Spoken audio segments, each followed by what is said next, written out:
이제 우리 하나님 말씀 함께 보겠습니다. 로마서 9장 1절에서부터 8절 말씀 함께 보겠습니다. 로마서 9장 1절에서부터 8절 말씀입니다. 제가 한 절 읽고 여러분들 한 절 읽고 우리 8절 말씀까지 읽겠습니다. 내가 그리스도 안에서 참말을 하고 거짓말을 아니하노라. 나에게 큰 근심이 있는 것과 마음에 그치지 않는 고통이 있는 것을 내 양심이 성령 안에서 나와 더불어 정언하노니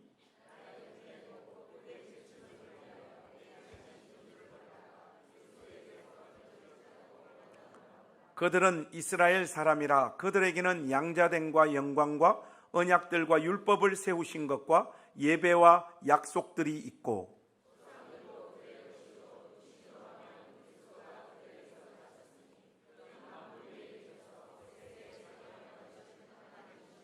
그러나 하나님의 말씀이 폐하여진 것 같지 않도다.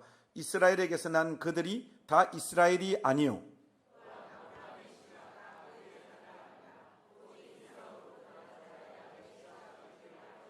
우리 8절 다 같이 하겠습니다.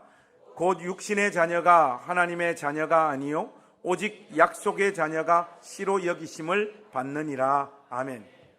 여러분들 지난주까지 우리가 로마서 8장을 정리했습니다. 하나님의 사랑에서 우리를 끊을 수 있는 어떤 존재도 세력도 그리고 어떤 것도 없음을 우리가 분명히 했습니다. 그리고 오늘 사도는 로마서 9장으로 넘어와서 오늘 금방 우리가 읽은 이 말씀을 펼치고 있는데, 여러분들 이 말씀은 사도 바울이 로마 교회를 향하여 로마서를 보낼 당시의 시대적인 상황과 배경을 좀 알아야지 오늘 본문 말씀의 행간을 정확하게 우리가 독해를 하고 오늘 본문 말씀을 왜 사도 바울이 하고 있는지를 알 수 있습니다.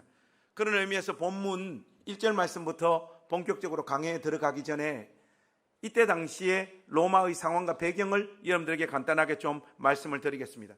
AD 49년경에 로마에 무슨 일이 있었는가 하면 클라우디우스 황제가 유대인들을 로마에서 추방시켜버리는 일들이 일어났습니다. 이때 당시만 하더라도 로마 사회는 다종교 다문화 사회입니다. 로마의 정책은 기본적으로 다른 나라의 문화나 종교를 존중하고 끌어안는 방향이었습니다. 그래서 로마라고 하는 땅 안에서도 자기들이 믿고 있는 신앙과 종교를 마음껏, 그러나 사회적인 질서를 흐트리지 않는 범위 안에서 마음껏 종교 생활을 할 수 있도록 해주었습니다. 그런데 유대인들이 가지고 있는 신앙은 조금 별나잖아요.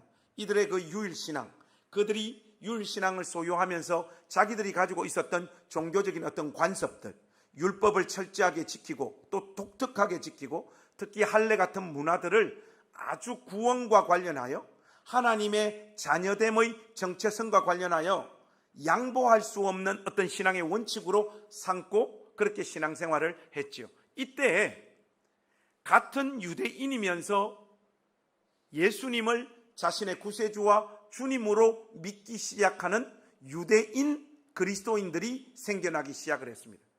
하니까 전통적인 유대교 신앙을 가지고 있는 사람들의 입장에서는 예수를 자신의 구세주와 주님으로 믿는 이 예수쟁이들의 이 행태를 용납하고 받아들이기 어려웠죠. 말로 공격을 하고 이런저런 로마 당국의 민원을 넣어서 직간접적인 법률로 공격을 하고, 그러다가 심지어 전통적인 유대교 신앙을 가지고 있는 이 사람들이 폭력을 예수 믿는 신자들에게 행사하는 이런 일들이 벌어졌습니다. 그러다 보니까 로마는 평안을 원하는데 이 유대인들이 로마 사람들의, 특히 통수권자들의 시각으로 볼 때는 별것도 아닌 것 같고 이 나라 이 땅을 소욕케 하고 시끄럽게 하거든요. 그때 클라우디우스 황제가 과감하게 로마 땅에 존재하고 있었던 예수 믿는 자들인지 유대교를 믿는 자들인지 모두 다 이 땅을 떠나라, 이렇게 이들을 추방시켜버리는 일들이 AD 49년에 생겨난 거예요. 그러고 난 다음 여러분들도 잘 알다시피 최양락, 네로 황제 시절에 새로운 황제가 들었으면서 추방당했던 유대인들을 다시 로마로 들어올 수 있는 문을 열어줬습니다. 그러다 보니까 이들이 로마를 떠나 있는 동안 로마 안에 있었던 로마 교회의 주류 세력이 누가 됐겠습니까? 이방인들 중에 예수님을 믿은 이방인들이 로마 권세의 실질적인 권한이나 역할이나 영향력을 다 주도하게 되었죠. 이때 이제 네로 황제 시절에 바깥으로 추방되어졌던 유대교인들 중에 예수 믿는 신자들이 로마 교회 안으로 편입되어지다 보니까 로마 교회를 장악하고 있는 사람들은 이방인 그리스도인들이잖아요. 근데 유대인이면서 예수를 믿는 사람들이 교회 안에서 소외되어지고, 그리고 항상 어디든지 주류 세력들은 소수자들을 직간접적인 방법으로 비난하고 공격하고 짓밟는 일들이 벌어지게 된 거예요. 교회 안에서도 은근한 방식으로 그러한 일들이 일어나잖아요. 이런 분위기가 사도 바울이 오늘 로마서 9장 금방 우리가 읽은 1절에서부터 8절 말씀을 그들에게 보내는 배경입니다. 여러분들 이 내용을 여러분들 마음 가운데 좀 잘 담으시고 오늘 말씀 본격적으로 한번 살펴보겠습니다. 유대인들은 하나님 말씀을 맡은 언약의 주인공이었음에도 정작 약속된 십자가를 지시 우리의 구세주요 메시아 되신 그분을 알아보지 못합니다. 오히려 자기 인식에 갇혀버려 예수님을 메시아로 인정하지 않고 예수님을 핍박하고 정죄하여 십자가에 죽여버립니다. 그리고 계속해서 그들은 그 자리에 머물러 있습니다. 변화가 없습니다. 과거에 자신도 똑같은 짓을 했던 바울은 동족들의 이런 모습, 이런 죄악에 큰 고통을 느끼고 있습니다. 자신의 고통이 얼마나 기뻤던지 그는 이 사실을 몇 차례나 지금 강조하고 있는데, 여러분 우리 사도 바울의 이 심정을 1절과 2절 말씀 읽으면서 한번 느껴보도록 하십시다. 우리 1절 2절 한번 같이 읽겠습니다. 시작. 거짓말을 아니하노라. 나에게 큰 근심이 있는 것과 마음에 그치지 않는 고통이 있는 것을 내 양심이 성령 안에서 나와 더불어 증언하노니. 바울은 내가 하는 말이 참말이고 거짓말이 아니라고 강조하고 또 강조합니다. 성령과 자신이 함께 증언한다고 또 반복합니다. 그만큼 사도 바울의 심정은 절박한 거예요. 지난 시간에 바울이 8장의 마지막에서 남긴 그 감격스러운 외침 여러분 기억하시죠? 우리를 하나님의 사랑에서 그 어떤 것도 끊을 수 없다. 바울은 그 어떤 것도 우리를 끊을 수 없다고 말했지만 3절 말씀에서는 이렇게 말하고 있어요. 나의 형제 곧 골육의 친척을 위하여 내 자신이 저주를 받아 그리스도에게서 끊어질지라도 원하는 바로라. 사도는 내 자신이 그리스도의 사랑에서 끊어질지라도 원한다라고 자기의 심정을 토로하고 있습니다. 사도의 이 1차적인 감정은 삐뚤어지고 잘못된 열심에 사로잡혀 있는 동족들을 보며 터질 듯한 안타까움을 느끼는 거예요. 그러나 궁극적으로는 그들이 하나님을 제대로 알고 구원의 반열에 서기를 소망하는 그 간절함이 더 뜨겁게 이 문장 안에 담겨져 있는 것입니다. 이 간절함은 유대인들이 바울에게 가했던 고통에 비하면, 그걸 생각하자면 굉장히 의외의 반응입니다. 보통 우리를 비난하고 욕하고 핍박하는 사람들을 향해서는 우리도 동일한 감정을 가지든지 복수심이 불타는 것이 일반적인 관례잖아요. 바울은 동족인 유대인들에게 배척당하고 극심한 고통과 핍박을 당했던 사람입니다. 여러분 잘 알다시피 루스드라에서는 돌에 맞아 죽을 뻔했고, 예루살렘에서는 살해 위협까지 받았고, 유대인들에게 5번이나 끌려가 두들겨 맞고 또 두들겨 맞고 또 두들겨 맞았습니다.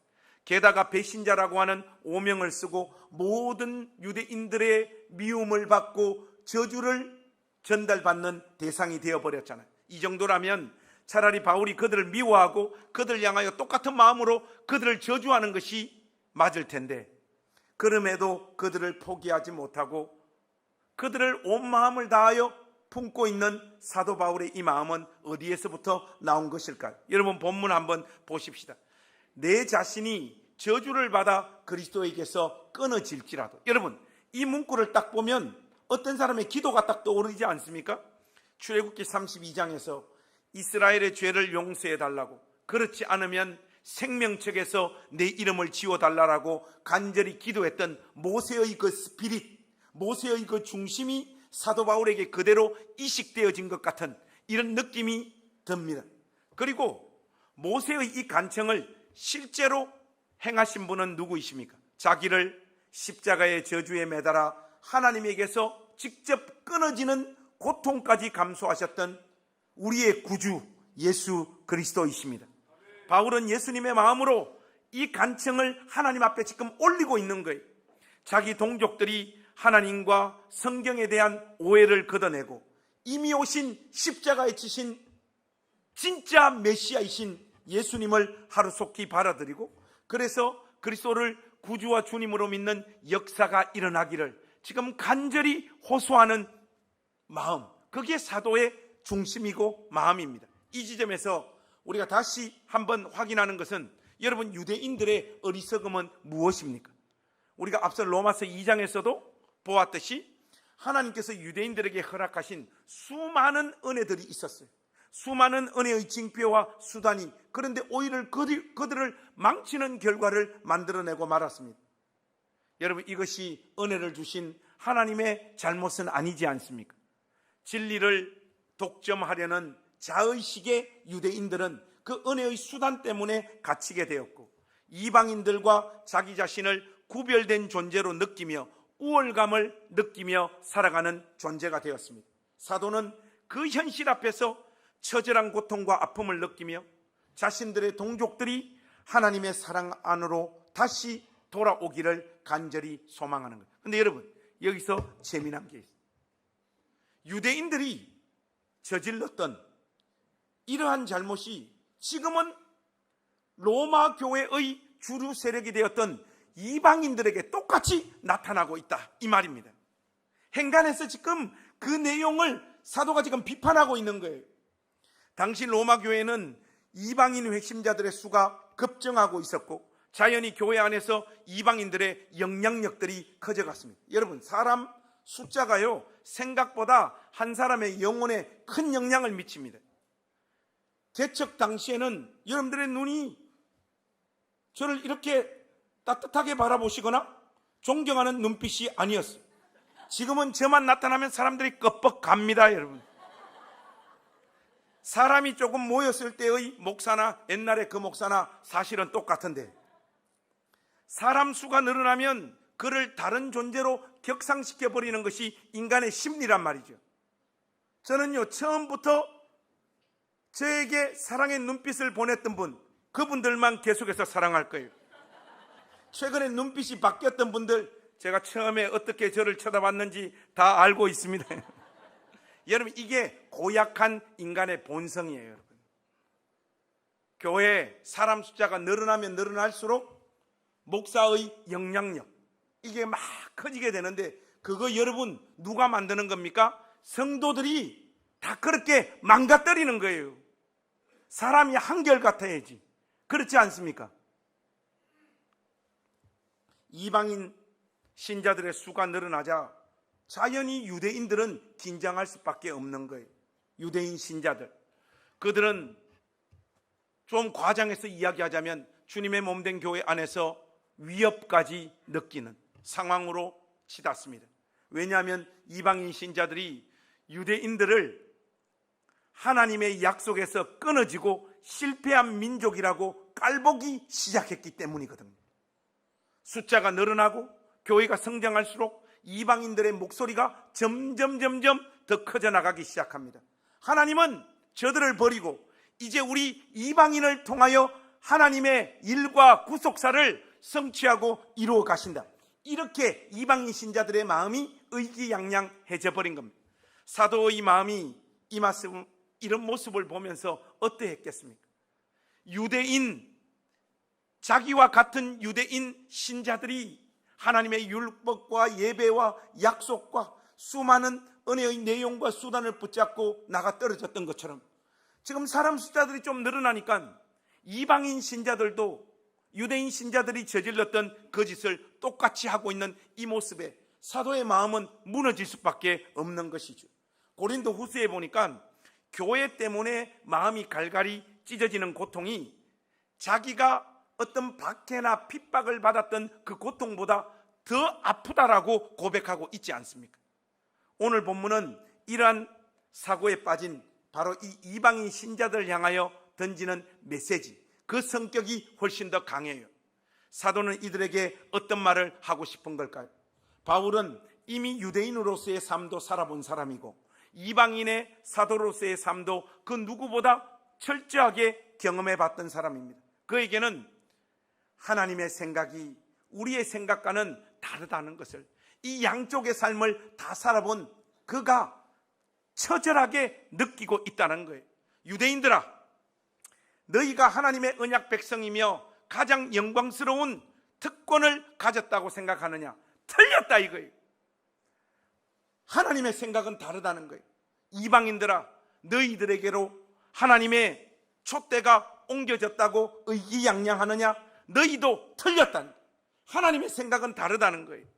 바울은 이방인 신자들에게 하나님의 계획이 왜 그들의 생각과 다른지, 하나님의 약속이 유대인들에게 아직도 실패하지 않고 있다는 것을 분명하게 논증하고 목소리를 높이고 있습니다.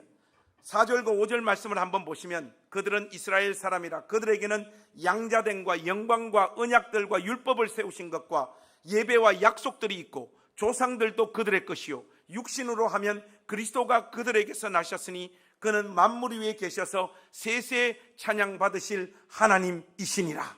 아멘. 이렇게 말하고 있습니다. 바울은 이방인 신자들에게 유대인들은 엄청난 특권을 가진 존재임을 분명히 상기시키고 있고, 유대인들이 양자가 되는 영광스러운 자리에 부름받았을 뿐만 아니라 하나님께서 그들과 언약을 세우셨음을 분명히 밝히고 있습니다. 또한 그들에게 율법을 주시고 하나님을 온전히 먼저 알고 경험하고 예배할 수 있는 특권도 주셨음을 강조합니다. 무엇보다 5절 말씀해 보시면 그리스도가 그들의 혈통을 통해 나셨음을 선언하고 있지 않습니까?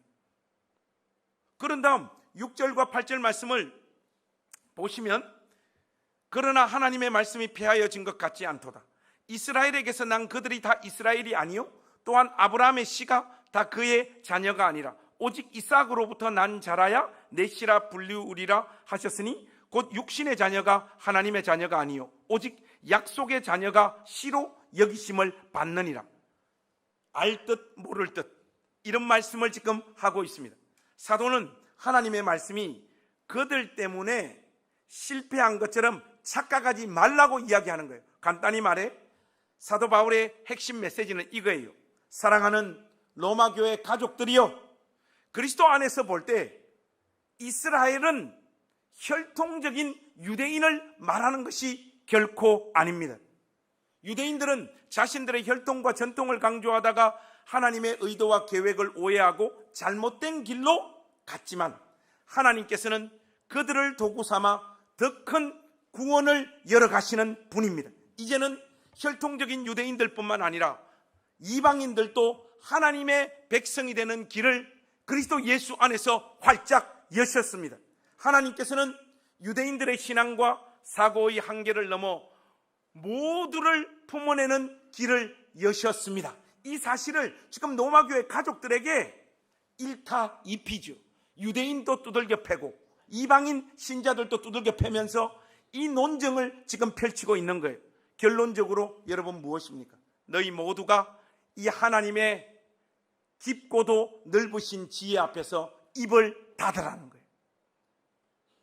유대인 출신이든 이방인 출신이든 특정한 조건이 중요한 것이 아니고 너희가 진실로 하나님의 약속의 자녀가 되었는지 너희들의 신앙을 확인하라는 거예요. 서로를 시기하고 정오하고 서로를 보며 우월감을 가지는 것은 엄밀히 말하면 하나님의 백성이 아님을 스스로 증명하는 것이 될 수 있다. 이런 긴장을 불러일으키는 이야기를 사도가 지금 하고 있는 거예요. 그래서 부디 믿음 안에서 하나가 되라, 이 이야기를 로마서 9장에 주된 논지로 사도는 지금 펼치고 있는 거예요. 여러분, 교회 안에서는 항상 사람 간에 이런저런 문제가 발생합니다. 그런데 그 갈등 상황에서 절대로 하면 안 되는 말이 있어요. 절대로 하면 안 되는 말. 절대로. 그게 뭐냐? 싸움하다가 하나님 동원하는 거예요.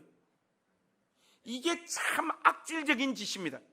신자 입에서는 절대로 나와서는 안 되는 거예요. 여러분들 교회 안에서 갈등 상황이 발생되어지면 하나님이 여러분들에게 주신 고유한 기질대로 그냥 지랄을 뜨세요.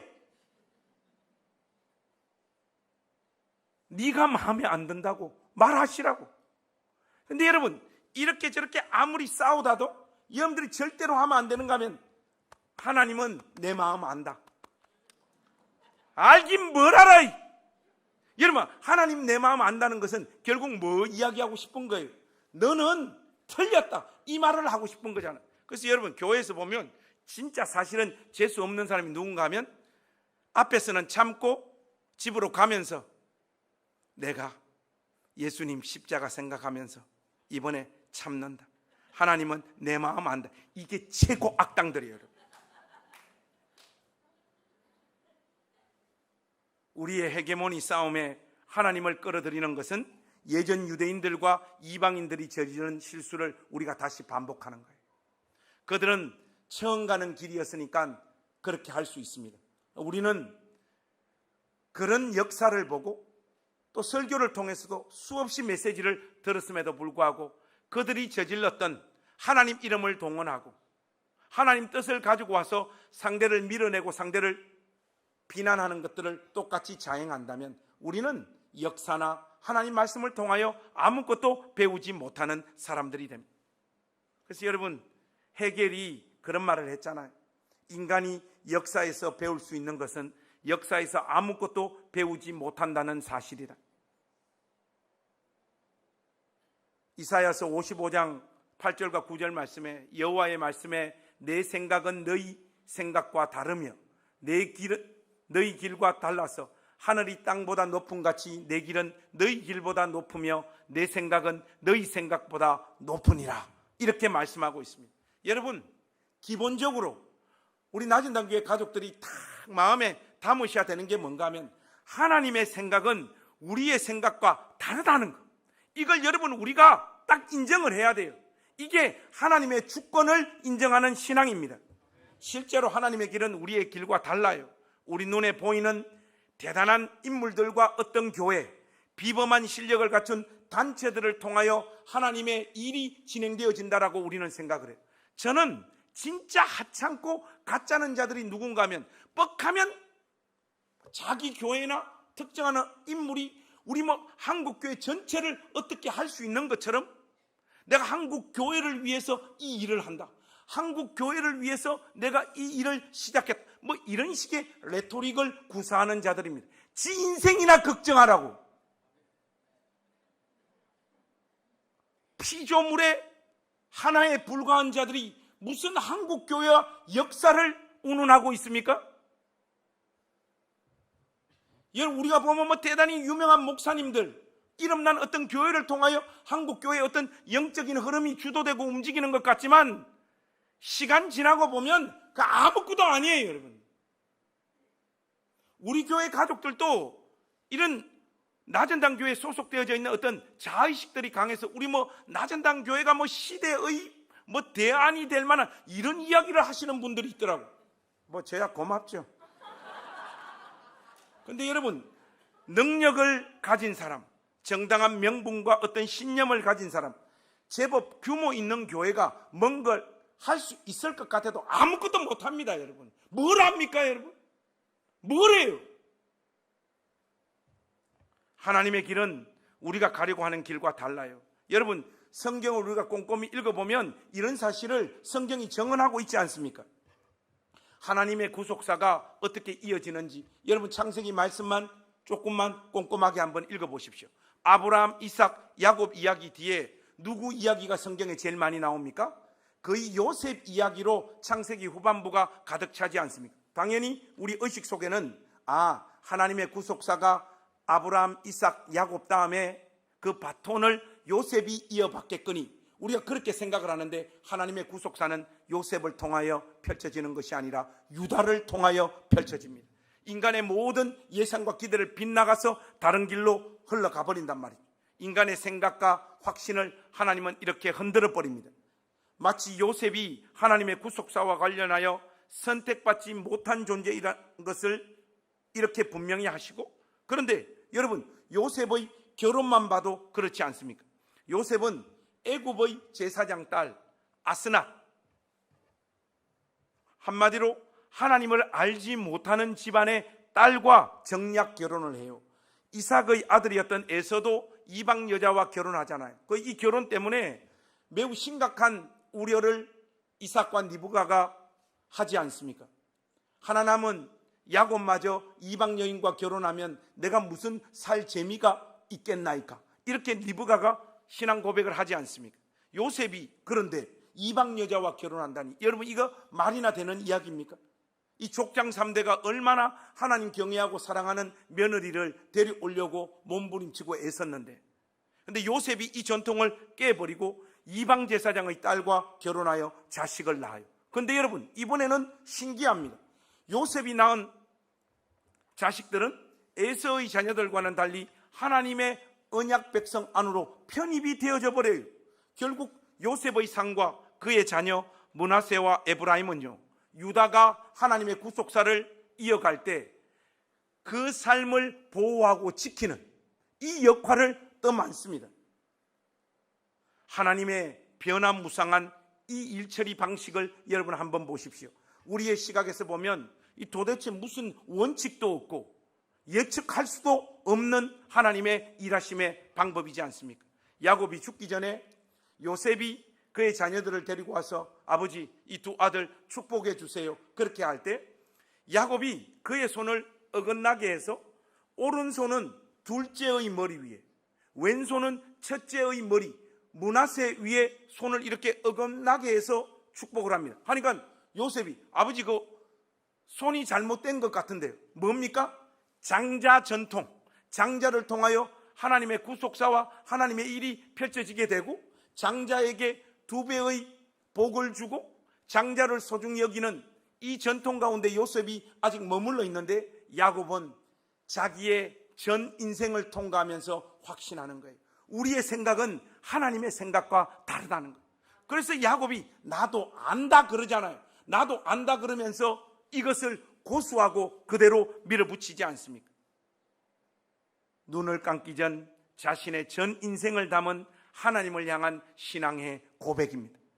하나님, 우리의 계획과 우리의 생각과 우리의 방식대로 하나님의 일이 진행되어지지 않으며, 그렇게 진행되어지지 않는다 할지라도 하나님은 하나님이시고 하나님은 하나님의 일을 이루실 수 있는 분이십니다. 이 고백을 자기 인생을 다 통과하고 나서야 야곱은 비로소 이런 모습으로 신앙을 고백하는 거예요. 여러분, D.A. 칼슨이라고 하는 미국의 유명한 신학자가 있어요. 현존하는 복음주의 신약학자 중에 거의 최상급 수준에 올라 있는 분인데, 이분이 미국의 트리니티 신학교의 신약학 교수인데, 이분이 한 강연에서 여러분 이런 말을 해요. 미국의 노예 해방 운동이 막 일어날 때 이 노예 해방 운동을 끝까지 반대한 자들이 누구냐? 거의가 다 보수적인 그리스도인들이란. 그런데 여러분, 이들이 놀라운 것은 뭔가 하면 노예 해방 운동을 예수 믿는 신자들이 반대할 때 그 명분과 근거가 어딨냐? 하나님 말씀이었어요. 하나님 말씀을 가지고 노예들 해방시키면 안 되고 노예 제도를 이 땅에 유지시켜야 된다라고 주장했던 자들이 예수 믿는 신자들이었다고요. 반대하다가 결국 총 들고 전쟁까지 나가서 하나님 형상대로 지음받은 사람을 죽이는 자리에 앞장섰잖아요. 여러분, 이 모든 일을 주도적으로 했던 자들이 예수 믿는 신자들이고, 그들은 그들의 그 신념, 확신을 하나님 말씀을 근거로 가졌단 말이에요. 놀랍게도 이 노예 해방운동을 통해 인권의 가치를 대두되게 한 일은 그리스도인들이 한 게 아니라 예수를 믿지 않는 세속적 인본주의자들을 통하여 이 일이 이루어졌다라고 카슨이 이야기하는데 정확한 이야기예요, 여러분. 이 뒤에 카슨의 결론은 노예 해방운동의 전개 과정을 볼 때 하나님 나라의 외적 가치인 정의, 공평, 인권과 같은 것들이 그리스도인들이 아닌 예수 믿지 않는 사람들을 통하여 성취되고 이루어졌는데 그것을 과연 하나님이 하신 일이 아니라고 누가 이야기할 수 있겠냐는 거예요.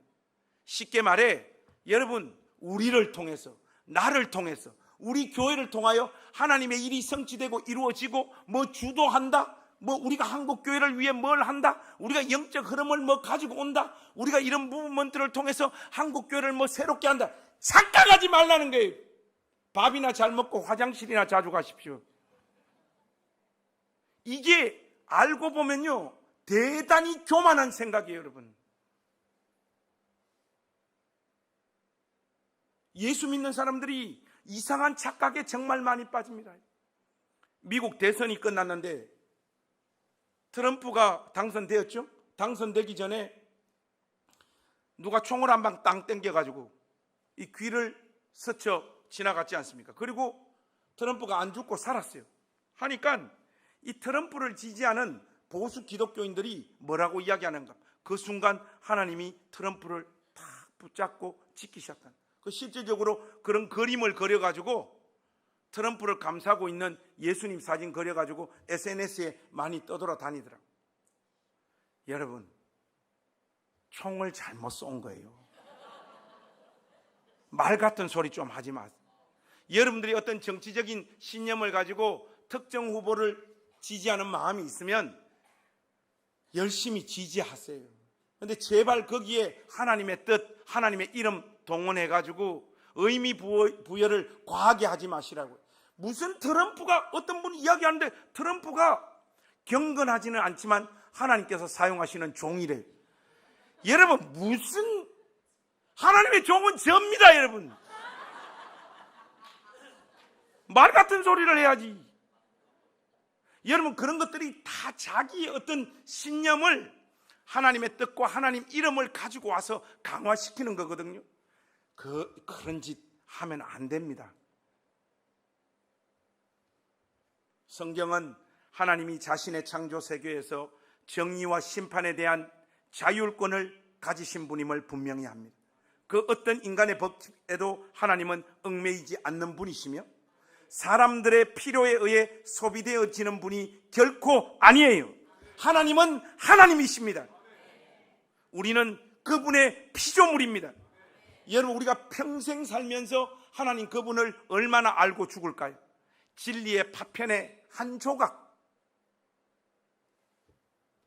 아니 한 경점 정도 하나님 그분의 세계를 이해하다가 죽는 존재가 저와 여러분인데, 우리 삶 속에서 뭐 갈등이 생기고 어떤 사건이 생기고 어떤 현상들이 나타나면 자기 유리하게 거기에 하나님 이름과 하나님의 뜻을 가지고 와서 갖다 붙여 해석하면 되겠습니까?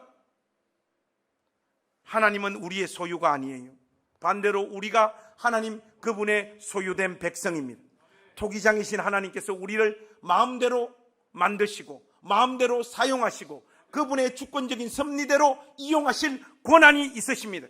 우리의 인생이 하나님께 지원받았으며 이 땅의 모든 역사가 하나님의 경륜과 섭리 아래 있음을 인정해야 됩니다. 이 전제가 여러분 우리 가운데 있지 않으면 우리 믿음은 모두 다 헛거예요. 내가 살아온 인생, 내가 인생 가운데 배운 것들, 내가 경험한 하나님에 대한 과도한 확신으로 모든 사안을 그렇지 않으면 판단하는 존재가 되어버려요. 우리가 아는 진리, 우리가 고백해야 되는 사실이 그러므로 무엇이 되어야 됩니까? 솔직하게 고백하자면 나는 솔직히 하나님을 믿으면 믿을수록 그분을 더 잘 모르겠다. 이게 우리의 진실된 고백이 돼야 됩니다. 그래서 여러분 신학교 1학년 신학교에 가면 농담처럼 하는 이야기가 있잖아요. 1학년 때는 정말 경건해요. 성경도 많이 보고 당장 목사를 시켜도 할 수 있을 것 같은 뜨거움과 열정이 넘쳐납니다. 그래서 신학교 1학년을 목사님이라고 이야기해요. 그런데 조금 공부를 하면서 2학년이 되면 이 믿음이 살짝 꺾입니다. 만만치가 않거든요. 성경을 들여다보니 모르는 것들이 점점 많이 생겨납니다. 그래서 2학년 때는 전도사님이 됩니다. 이제 3학년이 되면 성경을 더 보고 방대한 신학을 더 많이 접합니다. 하나님에 대한 질문과 인생이 무엇인가에 대한 철학적 질문을 본격적으로 던지기 시작합니다. 그러면서 점점 심령은 쭈그러듭니다. 아, 나는 겨우 예수를 믿고 있는 신자에 불과하구나 해서 3학년이 되면 평신도로 전락합니다. 그리고 이제 4학년이 됩니다. 공부를 막상 끝내고 정리를 하려다 보니 이거 참 아는 게 하나도 없습니다. 믿음이라고 생각했던 것들이 한낱 자기 열심과 부끄러운 확신에 불과하다는 것을 확인하게 되죠. 그래서 신학교 4학년을 불신자라고 이야기하는 거예요. 여러분, 이 안에 놀라운 진리가 담겨 있는 거예요. 처음에는 좀 까불 때는 내가 아는 것만 보여요. 그리고 자기가 아는 것만 붙잡고 어떤 확신의 감정을 자꾸 가지고 그 확신의 감정 속에서 다른 사람들을 판단하고 정죄하는 거예요. 막 남도 가르칠 수 있을 것 같거든요. 하지만 하나님을 아는 지식의 그 깊은 세계로 들어가다 보면 내가 아는 것이 얼마나 일천한 것이고 편협한 것이고 아주 미약한 것임을 알게 됩니다. 그것을 확인하지 못하고 목회 현장으로 나온 사역자들로 인해 가지고 어떤 일이 발생합니까? 특정한 어떤 현상, 특정한 어떤 운동, 특정한 어떤 정치 세력, 특정한 어떤 신앙만 줄구장창 강조하는 거예요. 그 어떤 분은 막 동성애 하나 붙잡아 가지고 죽으나 사나 동성애. 여러분, 복음이 동성애입니까? 동성애 반대하는 게 복음이냐고. 이렇게 또 이야기하면 우리 목사님 혹시? 여러분, 저는 김정미하고 살고 있습니다. 동성애는 죄고 하나님께서 절대로 용납하시지 않는 죄임을 저는 분명히 믿는 침례교 목사입니다. 그러나 여러분, 목사가 전해야 될 것은 십자가 지신 우리 주 예수 그리스도지 동성애를 반대하는 것, 그거 줄구장창하는 게 예수님을 전하는 건 아니에요. 그리고 특정한 어떤 정치 세력에 꽂혀서 거기에 빠져있는 자들도 너무나 많습니다. 이게 다 자기 자신의 지나친 확신이거든요. 유튜브에 보면 킹 제임스 버전, 그 성경 번역만 오류가 없는 성경이라고 막 줄구장창 강조하는 사람들이 있습니다. 다른 성경은 전부 다 오류 있다는 거예요. 우리는 전부 다 잘못된 성경을 읽고 있다는 거예요. 어디에 하나 꽂혀버린 거예요. 동성애 반대, 특정한 어떤 정치 세력, 어떤 사람은 뭐 세월호 투쟁. 여러분, 그런 것들은 복음이 아닙니다. 그 세월이 사여 교회는 경륜과 하나님의 경륜과 섭리에서 완전히 이탈해버리고 우리가 뭔가를 많이 아는 것 같아도 많이 몰라. 저는 진심으로 여러분들에게 말씀드리지만 제일 힘들 때가 언젠가 하면 왜 여러분들의 삶의 과제와 문제를 가지고 저를 찾아오시냐고. 여러분, 저 모릅니다. 특히 우리 자매님들 와가지고 남편 뒷담화를 그렇게 하세요. 이 남자하고 못 살겠다고 뭐 그래서 그 남자가 어떤데요? 하면 뭐 남자 이렇고 하는데 어떤 생각이 드는 거 아니까? 왜 내 이야기를 하지? 내 어떻게 사는 걸 다 보고 있나? 뜨끔뜨끔합니다. 뜨끔뜨끔해. 그런 제가 그 자매님의 고통을 어떻게 이해하겠습니까? 제가 그 자매님이 울면서 토해놓는 말을 들으면서 우리 집사람 심정을 이해하게 되더라고요. 뭘 압니까 여러분? 공부 못해가지고 받은 게 소명인데 신학교 공부 잘하면 갑니까? 안 갑니다 여러분. 이런 내가 여러분들 삶 속에 복잡다답한 문제를 제가 어떻게 알아요 여러분? 할 말이 없으니까 제가 주로 하는 말이 뭐예요? 기도합시다. 그거 사실 아무것도 모르겠다는 말이거든. 제가 그 가난한 사람들 모여있는 동네에서 목회할 때 우리 교회 그 집사님 한 분이 굉장히 독특한 분이 계세요. 사업, 뭐 어떤 일들, 이것도 조금 저것도 조금, 또 이 일에도 관심이 많고 하는데 집사님이 밤에 이렇게 찾아와서 목사님 상담할 게 있다고. 그때 벌써 한 13년 14년 전이네. 집사님이 오셔서 목사님 어떤 분이 여기에 투자하라고 하는데 목사님 이거 한번 봐달래요. 제가 뭐 그걸 압니까? 그래 뭔가 이래 봤더니 비트코인. 에이 집사님 이거 하지마. 이거 이런 거 다 사기예요. 이거 막 코인 하는 거 이거 하다가 돈 다 날려. 그거 있으면 그냥 예금에 넣어놓으라고. 그 집사님 지금 심정이 어떻겠어요? 저를 아마 죽이고 싶을 거예요.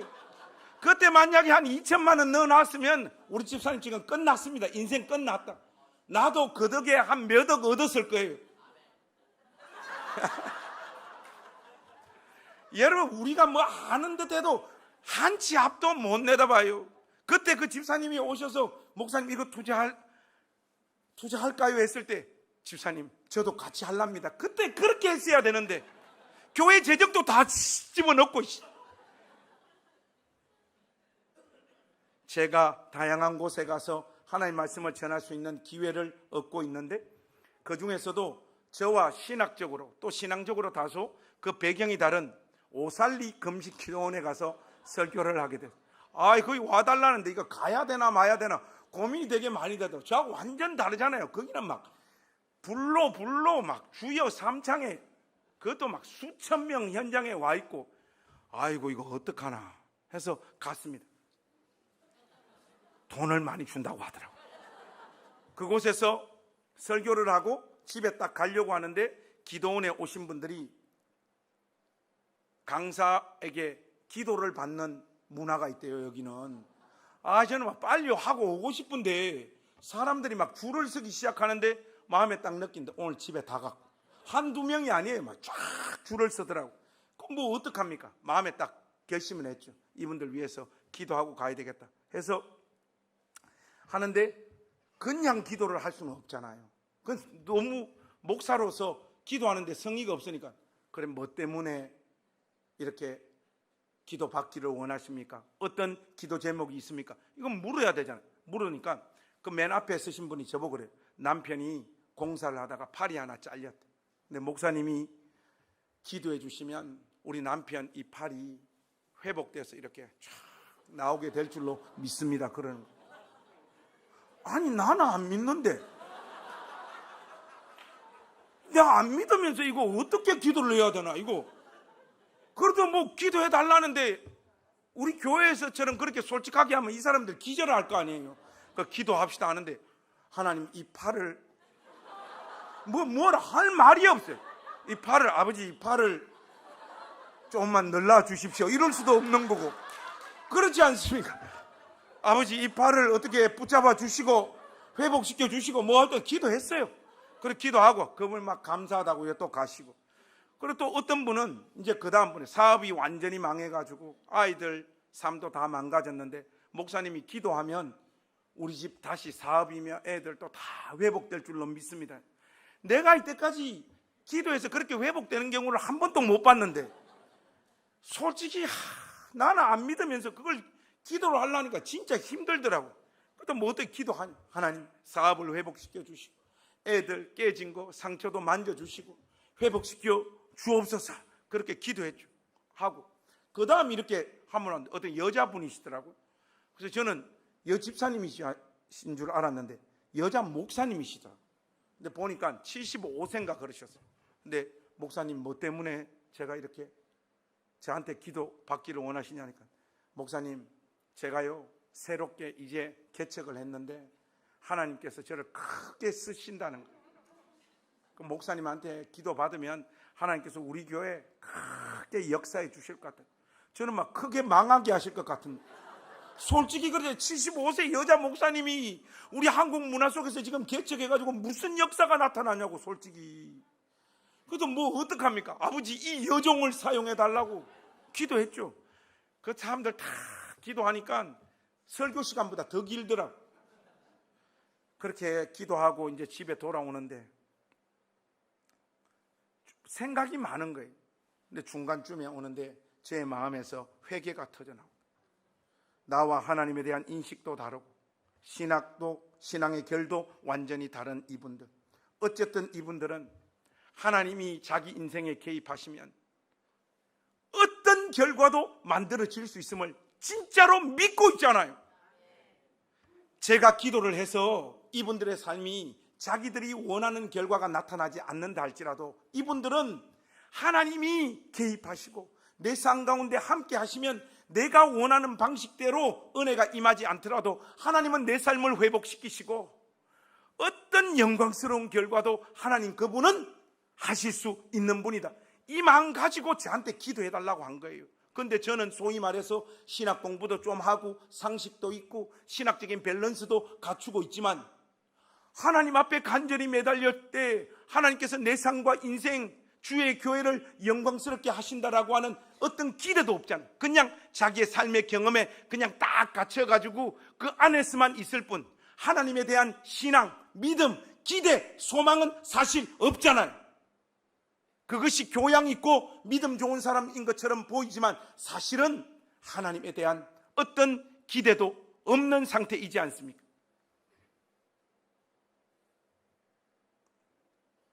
하나님이 개입하시면 어떤 역사도 나타날 수 있다는 그 아름다운 믿음, 그런 기대와 소망, 하나님께 꽂힌 그 간절함이 저에게는 없으면서 그들을 무모하다고 어리석다고 신학적으로 욕한다면 제가 어떻게 하나님 앞에서 참된 종이 되며 성숙한 목사라고 말할 수 있겠습니까? 여러분, 무엇보다 저의 나음이 도대체 뭐예요? 그런 기대를 가지고 하나님 앞에 나오는 그들과 더 나은 저의 믿음과 신학의 실체가 도대체 뭐냐고요, 여러분. 아무것도 없습니다. 상식적이고 바른 신학과 신앙을 소유한다고 자부하는 우리의 모습은 여러분 어떻습니까? 우리는 정말로 하나님을 이처럼 진실하게 믿고 있는 신자들입니까? 무엇이 진정한 답입니까? 하나님 앞에서 우리 낮은당교회 가족 여러분, 제발 겸손한 신자들이 되십시오. 우리가 소위 신실하다고 여기고 바르다 믿는 그 신앙 속에 악마적인 요소들이 얼마든지 많이 침투해 있음을 우리가 인정해야 됩니다. 내가 믿고 알고 있는 것이 진리이자 전부라고 생각하는 그 인식에서 우리 낮은당교회 모든 가족들은 속히 빠져나올 수 있기를 바랍니다. 특히 자신이 배운 신앙의 스타일과 교회에 대한 고정관념을 제발 집어 던지십시오. 내가 옳다는 확신과 신앙적 명분으로 사람들 판단하고 조종하고 비난하는 일은 기독교 신앙이 한 인간을 망치는 가장 독한 모습이에요. 제가 최근에 배운 게 주여 삼창. 우리 교회는 그런 거 잘 안 하잖아요. 물론 우리 교회도 불파들이 몇 분 계십니다. 그분들을 저는 물론 안 좋아하죠. 근데 어디 부흥회 가니까 목사님이 첫날 제가 합심해서 기도합시다 하니까 성도들이 그냥 합심해서 기도하는데 둘째 날 되니까 목사님이 저를 부르십니다. 목사님, 우리 교회는 주여 삼창 하고 하니까 그걸 좀 해달래. 이걸 어떻게 하나? 그래서 한번 해봤어요. 여러분, 주여 삼창하고 하나님 앞에 기도합시다. 주야, 주야, 주야 하니까 마음이 간절해지더라고요. 여러분, 그런 거 비난하지 마세요. 그 천박하다고 비난하지 마세요. 그냥 우리만 하지 맙시다. 그러면 되잖아요. 저만 그런 교회 가서 하면 되잖아요. 그런 사람들의 그 신앙 전통을 여러분 비난하고 깔보면 안 됩니다. 그 마음 안에 뭐가 담겼는지 우리가 어떻게 알아서 함부로 그들을 손가락질하고 욕한단 말입니까? 중세가 움베르토 에코가 쓴 장미의 이름이라고 하는 소설이 있어요. 이 책은 읽었다 하면 100명의 99명은 중간에 포기합니다. 목사님 진짜입니까? 제가 내기합니다. 여러분들 움베르토 에코의 장미의 이름 다 읽고 오는 사람에게 다 읽었다고 칭찬해 드리겠습니다. 한번 도전해 보세요. 중간에 책이 너무 어려워요. 어려우니까 설교자가 필요하죠. 중세가 저물어가던 14세기 초에 한 수도원에서 벌어진 연쇄살인 사건을 기록하고 있는 책이에요. 주인공이자 살인범인 나이 많은 수도사의 이름이 나오는데 요르게입니다. 요르게. 그런데 이 요르게가 어느 날 수도원 그 큰 거대한 서고에서 책을 한 권 발견해요. 이 책을 읽어 내려가다가 이 책은 절대로 다른 사람들이 읽지 못하게 만들어야 되겠다 확신을 가지게 되는 거예요. 결국 이 요르게가 어떤 짓을 하는가 하면 책의 페이지마다 독을 발라 책을 몰래 읽는 수도사들이 독살당해서 그대로 죽도록 딱 만들어 놓습니다. 요르게가 그토록 숨기려고 했던 책의 내용은 무엇이었을까요? 아리스토텔레스가 쓴 시약 제2권입니다. 여러분, 시약 1권은 비극을 주로 다루고 있는데 제2권은 코미디를 다루고 있어요. 아리스토텔레스는 코미디의 교훈적 가치를 높이 보고 코미디도 비극만큼 진리에 이를 수 있는 중요한 도구이자 방법이라고 생각했던 사람이에요. 우리도 왜 해악 속에 깊은 삶의 이치와 철학적인 메시지가 담길 수 있다라고 믿는 사람들이지 않습니까? 아리스토텔레스는 또한 코미디의 가치를 제대로 주목한 거죠. 그런데 이 중세 수도사 요르게의 비장한 거, 진지한 거, 고행과 고생과 수행을 통하여서만 하나님의 마음에 진리에 다다를 수 있다라고 생각했던 시절이었단 말이죠. 요르게는 아리스토텔레스의 이러한 생각을 받아들일 수 없습니다. 그는 중세 신학 전통을 철저히 쫓았기에 고행과 수도를 통해서만 진리에 이를 수 있다라고 믿었던 사람입니다. 그런데 코미디로 진리에 이른다고? 요르게는 수용할 수 없는 일이죠. 자신은 하나님의 정의로운 오른팔이자 진리의 수요자로 확신했기에 그는 이런 짓을 과감하게 저질렀던 거예요. 훗날 이 범행은 윌리엄이라고 하는 수도사를 통하여 다 발각되어지는데 이 윌리엄이 마지막에 요르게를 향하여 일가를 날립니다. 그 문장 제가 한 문장 가져왔습니다. 한번 들어보세요. 요르게, 악마는 물질로 되어 있는 게 아니야. 악마는 영혼의 교만, 미소를 모르는 신앙, 그리고 의심의 여지가 전혀 없다고 믿는 진리, 바로 그것이 악마라고. 여러분, 기가 막힌 문장입니다. 사랑하는 우리 낮은당교회 가족 여러분, 진정한 두려움과 떨림으로 여러분의 구원을 이루어가는 신자들이 되십시오. 그리고 그 신앙의 여정이 하나님 앞에서 겸손할 수 있기를 주의 이름으로 부탁하고 또 부탁합니다. 여러분, 무엇보다 저를 위해서도 기도 많이 해 주십시오. 왜냐하면 목회를 하다 보면 저도 모르게 성도들을 하나님 말씀으로 가르치고 교정해야 될 대상으로 어느 순간 생각하고 있더라고요. 이런 잘못은 하나님 말씀을 가르치는 목사들이 항상 빠져드는 잘못입니다. 목회자도 성숙해져야 되고 실제로 성숙해지면 하나님 말씀으로 성도들을 가르치고 교정해야 될 대상으로 보지 않고 성도들과 함께 살고 함께 삶을 나누어야 될 대상으로 진심으로 여기게 되거든요. 저의 이런 마음들이 흐트러지지 않도록 저를 위해서 기도해 주십시오. 내가 성도들을 목양한다고 또 목양했다고 생각하지만 사실은 성도들이 목사를 참고 견디며 목사를 기르고 키운 측면이 훨씬 더 큽니다.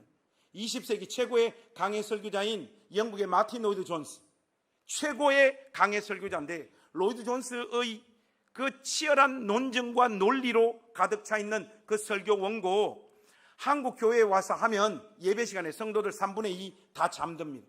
근데 로이드 존스의 설교가 왜 이렇게 세계적인 설교가 되었을까? 제가 영국에 가서 공부했잖아요. 로이드 존스 교회를 찾아가 봤어요. 어디 있는가 하면 센트럴 런던 정중앙에 있어요. 요즘 우리로 치면 강남 한복판에 있다. 쉽게 말해서 로이드 존스의 설교를 듣는 대상들이 누군가 하면 영국의 예수 믿는 최고 엘리트들이 그 교회를 다 차지하고 있었던. 하니까 로이드 존스의 설교를 그러니까 로이드 존스가 세계적인 설교자가 됐던 것은 자기 설교의 능력 때문이 아니라 자기 설교를 소화하고 이해하고 받아들일 수 있었던 청중들 때문이었던 거예요. 저를 세계적인 목사로 키워주십시오. 목사가 성도들 목양하는 거 아니에요. 여러분이 저를 키우고 목양하는 거. 허물과 못난과 부족함들 덮어주시고 참아주시고 인내해 주셔서 여기까지 왔습니다. 물론 황명철, 서민욱, 최일관은 많이 참아야 됩니다. 지난주에 해야 될 간증을 까먹고 오늘 했다고 하지만 솔직히 우리는 다 압니다. 그가 이번 한 번 그런 짓을 저지른 것이 아니라는 걸. 깜빡깜빡 한다는 것을 우리는 다 압니다. 근데 우리 가족들 그게 아무런 문제가 되지 않고 넉넉히 그를 안아주는 것처럼 그들 향해서는 이제 조금만 안아주시고 저를 많이 안아주십시오. 저를 잘 목양해 주셔서 여러분들과 함께 살고 함께 먹고 함께 마시고 비슷한 수준에서 살다가 하나님 말씀 전하다가 하나님 부름받는 종이 될 수 있도록 저를 위해서 기도해 주십시오. 여기서 우리가 함께 모여 신앙생활하는 동안 다른 사람들의 신앙과 예수님을 믿고 섬기는 모습에 늘 배우고 도전을 얻는 신자들이 되십시오. 겸손하게 그들의 신앙의 모습을 인정하십시오. 나는 이제는 어느 정도 경지에 올랐다, 이런 생각하지 마십시오. 그러는 순간 넘어집니다. 여러분, 제가 아는 이해심이 정말 많은 목사님이 계세요. 성도들도 많이 사랑하고 어떤 사람도 잘 품고 잘 이해합니다. 그러니까 사역자들도 잘 이해하는 목사님이 계신데 요즘 MG 전도사님들이 좀 독특하잖아요. 하면 김 전사 오늘 찬양 인도 좀 해, 이러면 오늘 저 데이트 해야 되기 때문에 그거 못합니다. 목사님, 김 전사 오늘 이 봉사 좀 네가 책임지고 하자. 목사님, 저 처음에 교회 올 때 그거는 안 하기로 했는데요.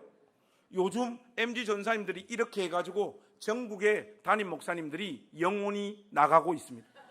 너무너무 힘들어하는데, 근데 제가 아는 이 목사님은 그런 전사님들도 다 잘 이해. 근데 자기 교회 전사님이 MG 전사님이라 그런 모습이 보여서 부담 갖지 말라고 불렀대요. 불러서 김 전사 뭐가 제일 어렵노? 나한테 다 이야기해라. 사역의 고충들 이렇게 선임 목사들이 너한테 시키는 거 부담되는 거 나한테 다 이야기해라. 내가 행정적인 조치 다 취하고 정리해 줄 테니까 하나부터 10까지 다 이야기해 보라 하니까 이 사람이 이해할 수 있을 줄 알고 그 말을 했죠. 하니까 MG 전사님이 이렇게 이야기를 하더래요. 주일날 교회 오는 게 제일 힘들어요. 그때 아직 나는 멀었구나. 여러분, 사람의 깊이가 끝이 없습니다. 하나님이 MG 전도사 같은 저와 여러분을 참으시고 또 참으시고 용납하시고 우리를 길러주시고 안아주셨던 것처럼 여기서 함께 주님 사랑하고 섬겨가는 동안 다른 사람들에게 부지런히 배우시고 여러분들이 알고 확신하는 것들 가지고 제발 손가락질하고 비난하지 마시고, 어떤 사람이 정치적인 이야기, 택도 아닌 이야기하면 맞장구 치십시오. 트럼프가 하나님의 종이라면 나도 그렇게 생각한다고. 그리고 집에 가서 저거 병신이야 그러면 됩니다. 앞에서 그러지 마십시오. 여러분, 목소리 높여서 그 사람 지금 교정하려고 들면 그 사람이 교정되고 달라집니까? 제발 상식에 빗나가는 한심한 태도와 모습을 보이더라도 여러분 똑같이 하시라. 그 사람과 같은 모습에서 그 사람 껴안고 살아가는 성숙한 신자 되시고, 그리고 그 사람 안에 있는 아름다움도 귀하게 보세요. 언제 제가 여러분들에게 그 말씀 드렸잖아요. 우리 교회 집사님들은, 특히 남자 집사님들은 호주머니에 항상 한 갑씩 넣어 당기라고? 담배 항상 넣어. 그거 피라는 게 아니에요. 여러분 가다 보면 저쪽에서 우리 교회 집사님이 담배를 물고 오는 걸 볼 수 있어요. 목격하면 그 사람이 얼마나 민망하겠어요. 그때 여러분 뭘 해야 됩니까? 바로 꺼내가지고 물어주는 거예요. 그게 좋은 교회예요. 여러분, 왜 좀 못나고 부족한 걸 그 자리에서 바로 지적하고 찍어 눌러야지 속이 시원해지십니까? 나도 깨진 영역들이 수도 없이 많은데, 목사님, 어떤 집사님 어디서 술 마시고 있는 거 봤어요? 같이 마셔야죠. 단술이 막걸리하고 비슷해 보이잖아요. 너는 막걸리 마셔라, 나는 단술을 마시겠다.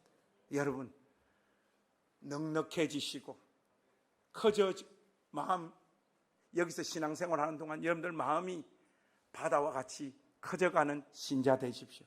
그리고 누군가를 향하여 절대로 가르쳐 들려고 하지 마시고 그 사람에게서부터 늘 배우고 그 사람을 늘 존중하는 삶의 습관들이 형성되어져서 함께 손잡고 이 길 가는 동안 우리 공동체에 소속된 사람들의 얼굴 가운데 용납받고 사랑받는 기쁨으로 충만한 그런 우리 낮은담 교회 되어지기를 우리 주님의 이름으로 축복합니다. 기도하십시다.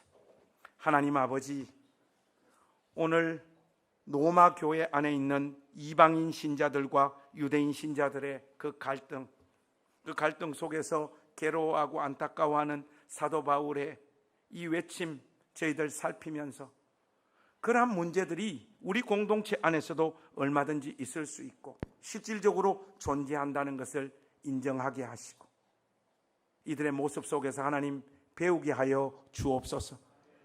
마음이 높아져서 누구를 깔보고 가르쳐 들려고 하고 지적하는 일들 제발 멈추게 하시고 어떤 종류의 삶과 모습도 용납하고 인정하고 이해하고 품을 수 있는 신자 되도록 은혜 베풀어 주옵소서. 그러면서도 사랑 안에서 질서를 유지하는 세상이 흉내낼 수 없는 그런 낮은당 교회 되도록 복의 복을 우리 공동체 위에 부어 주옵소서. 예수님의 이름으로 축복하며 기도하옵나이다. 아멘.